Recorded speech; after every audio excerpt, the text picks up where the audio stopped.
Hello, everybody. This is the Cat Queen. Meow, meow, meow, meow. How are we all today, sweeties? Now, I've just finished writing something on a page of mine on Facebook. It's for the Perfect World Party, which comes after we end war and resolve the consequences. And then, after we live in a perfect world, which is like a party, we can live in Magic Land, where all magic is good, where all magic is clean, where all magic webs itself and winds itself around the same dream, where all magic wanders, where all magic wells, where all magic tinders and tenders and loves and lives well. Okay, so in the beginning of time, there was quite a lot of planets. Mars was there, Mercury was there, Earth was there, Venus, etc. And the moon was there. Okay? Now, the Earth and the moon were like one. Their hearts beat at the same time. Their minds connected on the same rituals. Their hearts were divine. And they loved each other for a very long time. And so, the Earth was bare with soil. A planet full of rocks and soil and seeds lay amongst the universe, growing old.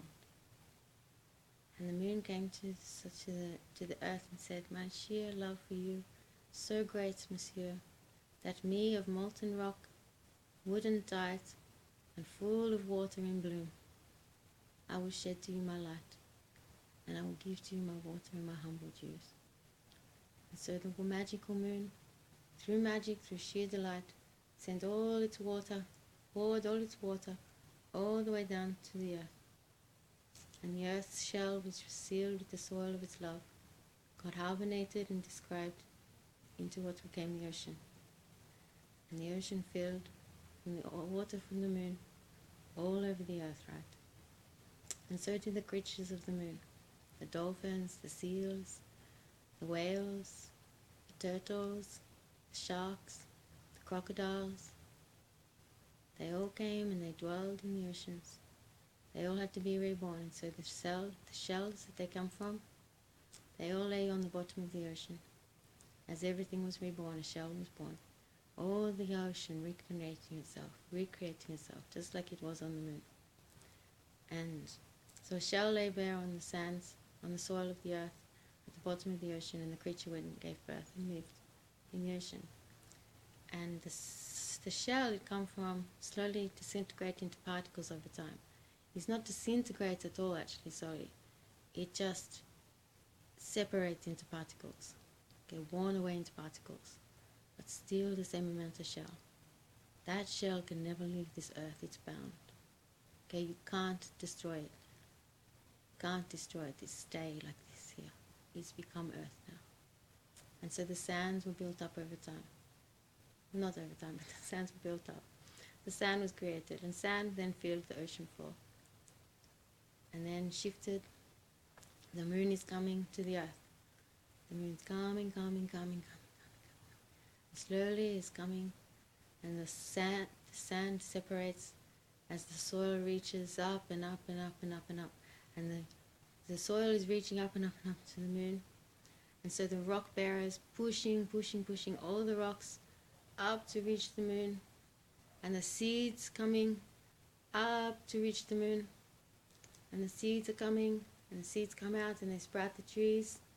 And the soil rests there, the trees reaching up to the stars, deeply rooted in the earth, and the rocks imparting themselves, magnetized by the beauty of the love of the moon, to come out to see her light. And as she gets closer and closer and closer, she sees the earth, she knows she's in its bounds, and she can reflect its light onto it. You can see its beauty now. And it's a beautiful occasion. And this the ocean floor is seeing. As the sand and the tides and the ocean equates exactly partimental to the same of the amount of land, this is where she sits. She rests exactly in this place when there is equal partologies of man, of land and sea. Okay, so there's equal parts of land and sea, so the moon comes to rest in the sky. That's her spirit, that's her resting place, and she knows that. And she spreads her light, well, she's reflecting the light of the earth in the magnetic force field of beauty, to reflect the light of the earth back onto itself, is all that the moon does. So that shines back onto the earth. And in the ocean, it's a major occurrence. You know, when the sprouting from the coral and the sprouting from the fish happens on the full moon? Well, this is the wish. And that first night when the moon arrived and shined so bright, this is when that wish comes for the currents of this moonbeam. And it's a beautiful occasion. Because the ocean get very excited when the moon comes close. It's very loving indeed. It's very beautiful, very, very beautiful. So we have that, and then the land is born. Now, out from this land, what has come from in the earth? Many beautiful spirits come from the earth. Beautiful tribe of people. And they come from out of the trees and out of the rocks. And they design themselves into these beautiful people. The very first original people on the earth. The first land dwellers, the first creatures of this world were the original people. The Aboriginal people of Australia, truly spoken, are the first people, inhabitants of the land, of the world, in the time of the earliest of its creation. They are more magical than we are knowing. They are more beautiful than we are showing. And they are more deserved than anything on this world. For it is for them you can give thanks for your life. For it is them that you can give thanks for why you are here and all that is right about it. All the beauty in the land. This is all their light. All of creation comes from them. They are magical creative beings. And how do we treat them? How? Anyway, next topic. So, these people come out, the original people, and then comes the Soil King. From out of the soil comes the Soil King, the impacted creature of this earth. And he grows himself big and strong and tall and brown. And he's loving life, of course. He never thought creation would be so good. He was all alone, of course. Now he has a world full of people to embrace and to embody him. He has an ocean full of creatures to love and honor him. And he has a light of the moon to shelter him, give harness to his love, feed him good thoughts, and thank him from above. And he loves her. He loves her deeply like nothing else. So the moonlight shines all night. And these people start to walk. And they're walking. And as they're walking on the trees, is growing fruit. Fruit is growing on trees, and flowers are growing all around them. Fruit and flowers. They are loving it. And I would imagine there were some creatures there that were flourishing about them too. And they would design all these things. Now, out of this fruit and flower flourishment came the second generation of people. As these people gathered and brought themselves together, so was born the second generation. Out of the fruit and flowers comes the second generation of beings, which I bestowed to being the original inhabitants of Africa. The Afrikaners. This commonalities kabur. Santi sifuwa, shkenewa, shene sereskoa. Santi skerewa, shkena. Sani sherekua. Yeah. So, this is where they come from, the fruit and flowers, the Africans. This is the second generation born from fruit and flowers of creation. Now, everything was beautiful and peaceful. The Moon Queen comes down to the oceans and becomes a dolphin. Oh, she's a pretty dolphin. And she's hanging out with her Shark King and a Crocodile King. And she loving everything. They're just out there, you see, because like the dolphin is the feminine, and the shark is the masculine. Wow, where did you go? Just like a cat and a dog, like a cat's the feminine and a dog's the masculine. Damn right dirty. So the cat queen's now a dolphin in the ocean, and she's swimming around with her Shark King, because he's pretty cool. Wow, she goes. He's got this resonating magic in his heart. He just boings in the water, and he knows where to start. And she's skipping, jumping, weaving, woven all around him. She's got these extra potential, like leaps and bounds around him, but he's like real steady and slow. Yeah, so they're having fun, and the king's up in the soil with his magical people, and they got 2 generations of people already. The fruit and the flower people and the original tree, seed, and soil rock people. So everything's in full bloom. The creation process is beginning to exist, and magically it's working out really well. And apparently there's like 3,000 good feelings on the planet. Wow, like 3,000 good feelings. Amazing. And 655 senses. Incredible. And everything is believed to be perfect, absolutely perfectly peaceful, harmonious, tranquil, peaceful, blissful, an unadulterated state of happiness. And so everything happy, happy, happy, happy, and everyone thinking, oh, we're going to just go like this forever. This is magic.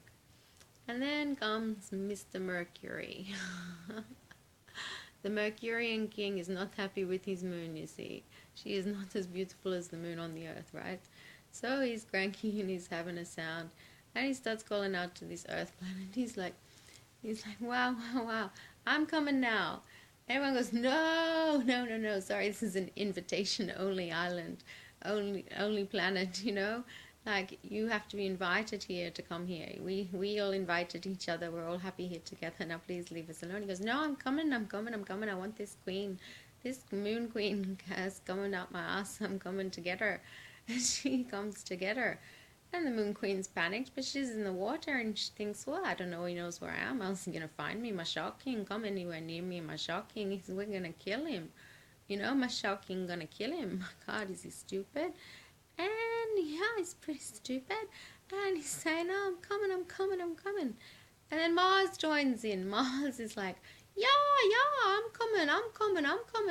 Everyone's like, no, you don't. And he's like, yeah, I do. I want this queen. And he's a bit smarter, this one, you see. Still stupid and dim, but smarter than the stupidest and the dimmest. You know what I mean? And then so he comes and he knows he's got to get her in the ocean. So he dives right down to the ocean floor and he comes up like a clam. He's going to be bigger and brighter than before. And he grows out into the ocean. He gets eaten a few times. Eventually he learns to be a crocodile and he walks onto the land sometimes. But the Mercurian king has come tumbling down. He's angry that the Mars king made it first there and he still doesn't think he can get a flare. So she's like trying terrified as the Mars king gets closer and closer to her. She goes, I'm going to come out to the ocean, go into the land. I'll be safer there. The Soil King can protect me there. It's better on the land. We don't want to have any killing here. I know my Shark King's going to kill this man. We don't want anything to be killed, you know what I mean? So she gets up onto the soil and she comes out like a fluffy little, like this jacket, but darker, like all fluffy, wuffy. And she got little claws and she got little pretty feet and little pretty hands. And she got little pretty ears, and she looked just like a little pretty cat. But she has this big fur about the front of her head. She's ready to stick it up someone. Who's that, I wonder? Mr. Poopy Doop.